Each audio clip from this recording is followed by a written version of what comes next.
The deadly bombardment of Lugansk, Ukraine's second-largest city in the east, has put the metropolis on a war footing. Air raid sirens blare constantly to warn citizens of imminent attacks.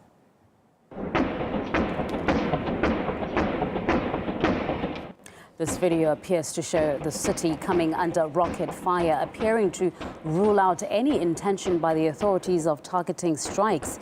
Following the attack, we visited a pensioner whose house had been destroyed.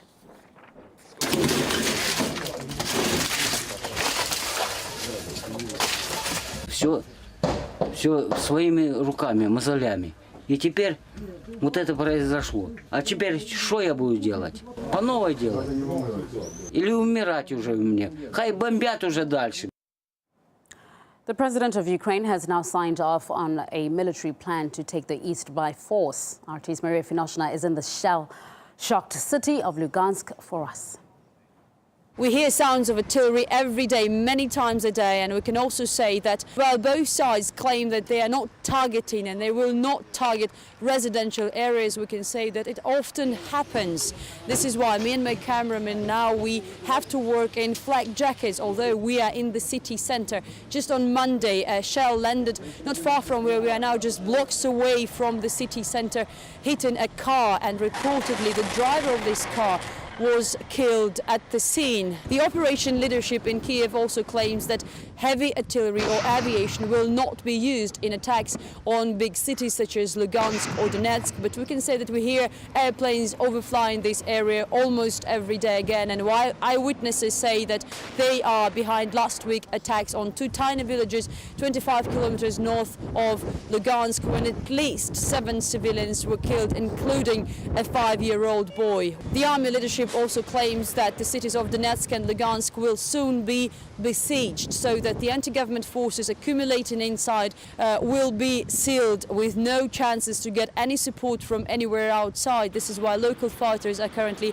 on high alert, fortifying their checkpoints, and we also hear that several bridges in the area were damaged, which could be their attempt to stop the Ukrainian troops. The last week has seen government forces take back control of several cities. Since then, Kiev's military has reportedly begun a full-blown purge, arresting local police and young men en masse. A video has also emerged of a radical right Ukrainian deputy threatening a bound elderly man. Чесно, я вам кажу, що я родину не продавав. Не бреши. Чесно. А сепаратісти що в тебе робили? У мене не було нікого. А ти що робив? Я робив, щоб школа робила, дитсадики. Всі ви так розказуєте. Все. На 15 років у тюрму. Скільки років тобі? 62. 62 плюс 15. 77 років. Вийдеш у 80. Якщо доживеш.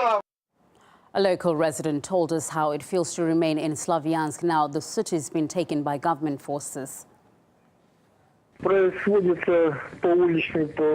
They go from street to street, from flat to flat, and it's all about arrests. They've arrested the entire police force and drove all the personnel to God knows where. We have no idea what's happening to them. People who were supposedly supporting the anti-government movement are missing. They don't answer their phones, and no one knows what's going on with them. You'd be putting your life in danger if you tried to find that out.